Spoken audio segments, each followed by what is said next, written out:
Welcome back to Hiveswap Friendsim, everybody. My name is Brodemus. Last time we had CHIXIE'S, little Lacerator in training. It was a lot of fun. I really liked CHIXIE'S. Had a weirdly, emotional ending. So we're gonna go to the Bronze Blood over here. Let's go through this. You gotta get another ramble. Friends! Alright, so CHIXIE Roixmer? That last name, Roixmer? She's so cute. She's probably gonna be a bloodthirsty animal, though. Alright, I can dig it. Your point is, you need a wardrobe change. There's no lead up into this. Your point is, you need a wardrobe change. You should have asked Elward for one of her rad leather jackets. You could really make one of those work. Geez, this is kind of a crummy neighborhood. And there you go again, making snap judgments. Get a little alien culture into you, and suddenly you're an expert. Looks like you found the Alternian nightlife. Well, technically all life here is nightlife. If people are nocturnal here, shouldn't nightclubs be called day clubs? Maybe the lure of dancing and getting smashed with strangers is not enough to get people to brave the blistering sun. You doubt you brave a stiff breeze for it. You're not much of a partier. Also, they're all kids. I don't know how much that plays into alternate society, but there's a bit of a thing here. But recently, you are all about new experiences. You'll try anything once. A long line of people snakes along the side of a building. It doesn't appear to be moving. The club must not be open yet. You consider getting in the line, but there's so many people here. You really are more of a one-on-one friendship type. You go around the back instead, to your old friend the back alley and the dumpster. Distantly, you hear music. It comes on every few seconds and then drops off. Maybe a sound check. You hear something else. A musical sigh comes from up ahead. Oh, she's singing.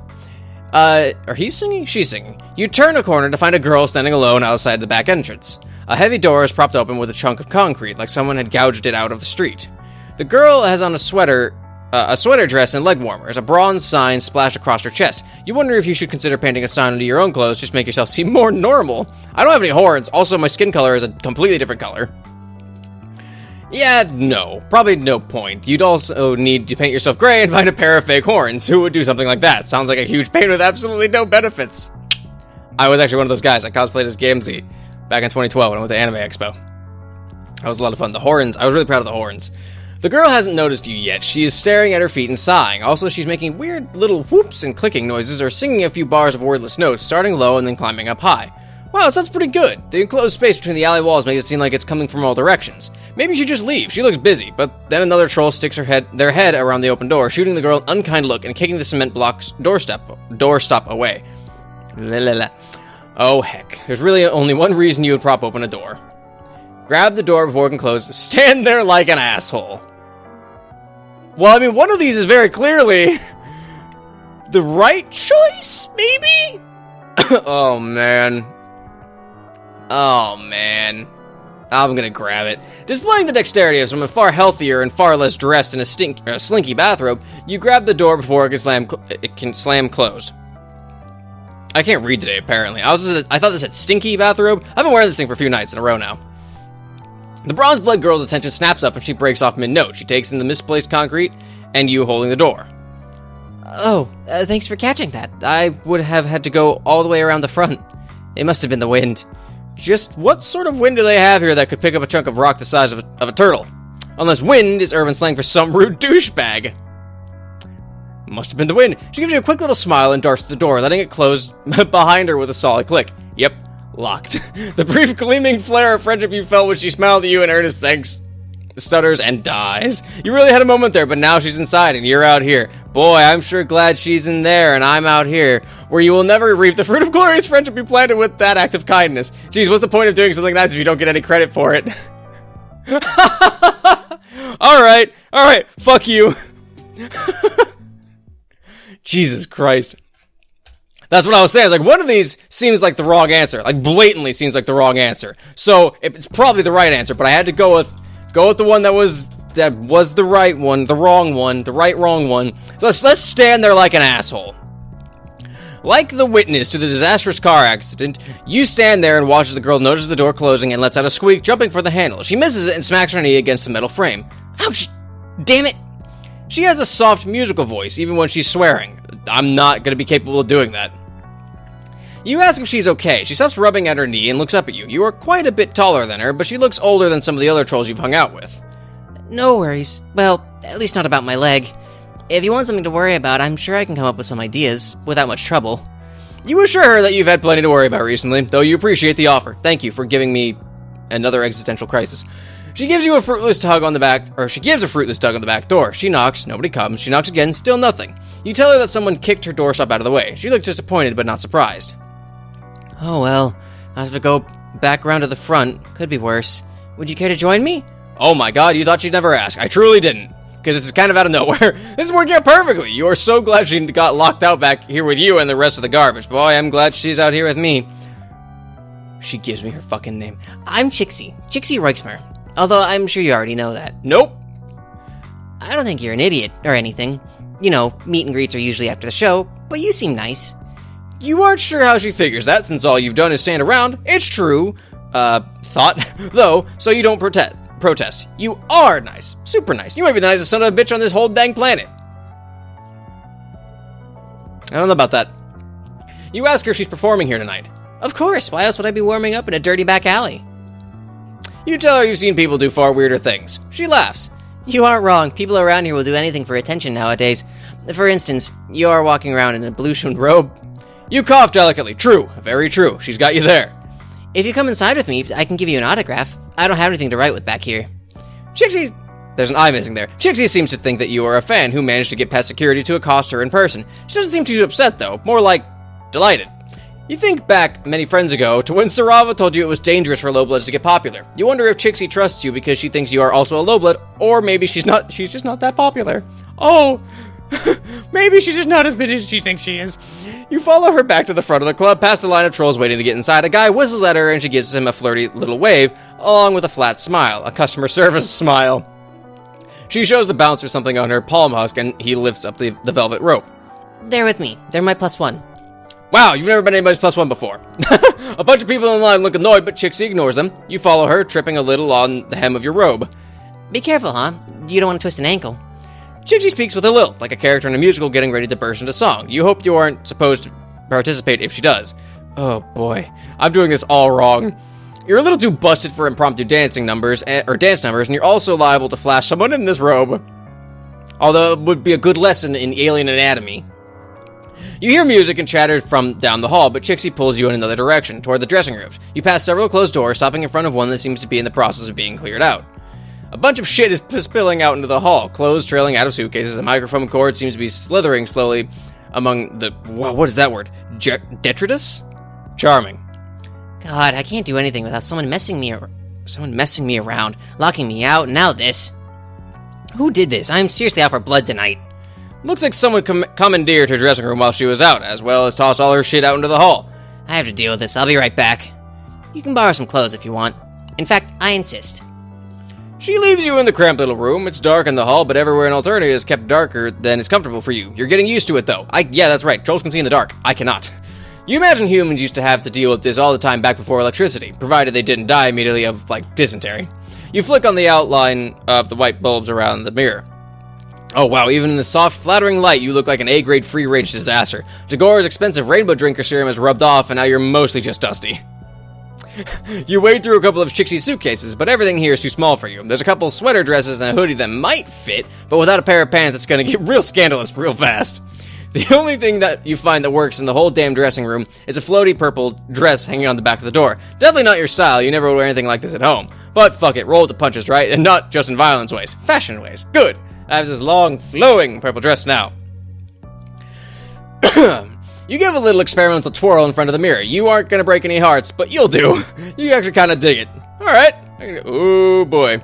You are busy admiring yourself when Chixie comes back. She sniffles sharply, and there are tear tracks on her face. But she isn't crying anymore. In fact, she looks mad as hell. Oh, damn. Is she mad at you? At you? Did you manage to fuck something up without even being there? You've got mad fuck-up skills. I really do. Truly, I take pride in my fuck-up skills.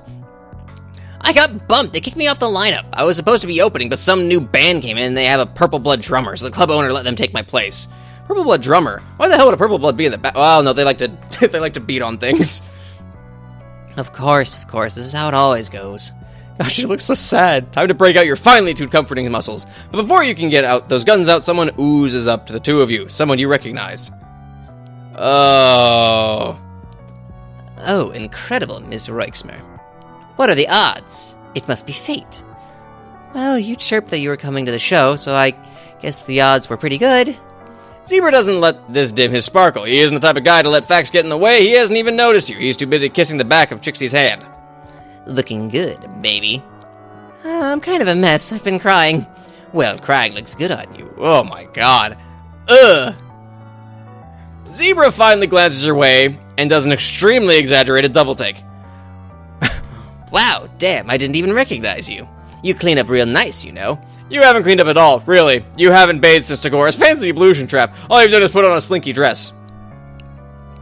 It's not like you aren't happy to see Zebra. You are. He's one of your many success stories. He's just, you know, the kind of friend you want to think back on fondly from time to time, remembering all the good times. What good times? I haven't done his good section yet. As far as I'm concerned, this shithead's dead to me. Yeah, not necessarily the kind you want to hang out with, or hang all over you like he is right now. Chixie looks at his arm around your shoulder and seems momentarily annoyed. Then her expression skips a couple tracks and hits back on neutral. So you've met? Where? Online? In a forum? Can I join? Not in a forum, unless you're talking about the forum of life. He winks. Ugh. Fate just keeps bringing us together, doesn't it? Just like you and me, Chixie baby. Chixie laughs. Now that she's gotten over her surprise, her entire demeanor has changed. Her body language is relaxed and she keeps biting her lip. She looks like an actor demonstrating bashful on command. Zebra is eating it up. It was really nice of you to post about my EP on your blog. I got a lot of listens from that. Babe, have I ever told you that I think you're so strong? Seriously, low-blood girls are so strong. Chixie laughs again. It sounds painful. It's painful to be here. Ugh. It, like, physically hurts me. It's like right here in the middle of my chest. Ugh. Maybe once or twice. I love your new stuff. That one song, Poisonous Moon or whatever. Bloody Sun?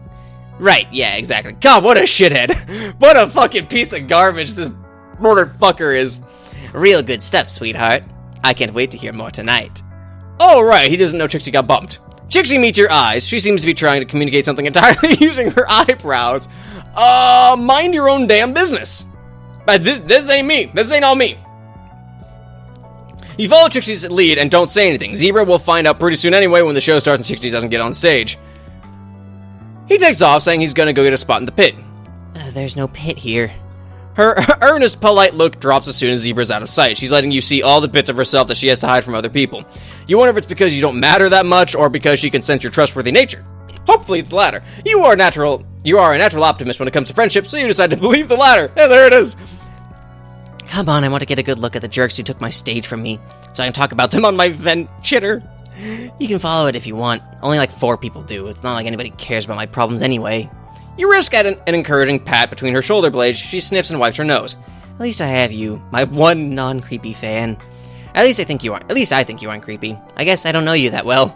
You assure her that you aren't creepy. At least not as creepy as that guy. Yes, 100%. Not that guy. Not that dude. Not that shithead. Chixie starts to respond, but then breaks off. Her voice sticks in her throat like she swallowed a bug. Oh, wait, they actually eat bugs here. Like, she swallowed a live bug. Actually, they might eat live bugs? Well, fuck, simile cancelled. Wait, what? Like, she swallowed a live bug. Actually, they might eat live bugs. Well, fuck, simile... I don't know. I got so lost in that sentence. Anyway, Chixie stops talking, and you realize it's because she's listening instead. The first band is on, and going from Chixie's expression, this must be the band that scooped her. I can't believe it. I can't. She takes off. And blood on her hands. You aren't sure if you're supposed to follow, but she swoops back in and grabs your hand to drag you along behind her.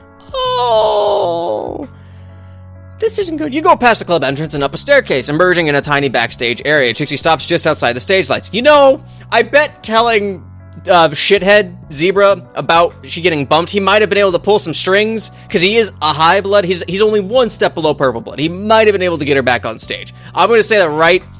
If this is a bad ending, we're going to fucking see what the next ending is.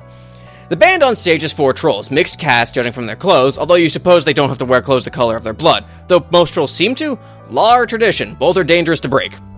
That's my song. They didn't just steal my set, they stole my set list. Her cheeks flush a ruddy brown and she shakes with rage. She begins singing along with them. Twist and pull, breathe the terror of life on hell, spines and gore forevermore on this nightmare island spell. Air is above, blight below. I'm knocking on your hive's front door. Love me, please. I abhor. Yeah, it's kind of a twangy country feel to it, except it's about murder. Or maybe love? You can't tell. It just doesn't really fit the band on stage's vibe. It doesn't really... Oh, it doesn't really fit Chixie's either, but then again, you haven't seen her before. Maybe she's really different when she gets in a spotlight. She's crying now, tears streaming down her face as she sings. It's all over. Nobody's going to believe I wrote this music. Some little dirt blood country girl. You remember what Sarawa told you about highbloods stealing their music and acting like they wrote it? God, that's so unfair. That sucks. Where's the bar? You should do something. Alright, hang on. Time out. I don't know what to do here. Because if I tell her to do something against a highblood, she's gonna get fucking murdered. This ain't like Earth, where like, yeah, you could get murdered, but like, highbloods are super fucking strong. Oh man. Do I consult? Do I buy her do we get drinks? Does that help? Do people drink here? Oh no. This is a bad idea. You should do something. Yeah. Chixie clenches her fists. Yeah. Oh boy.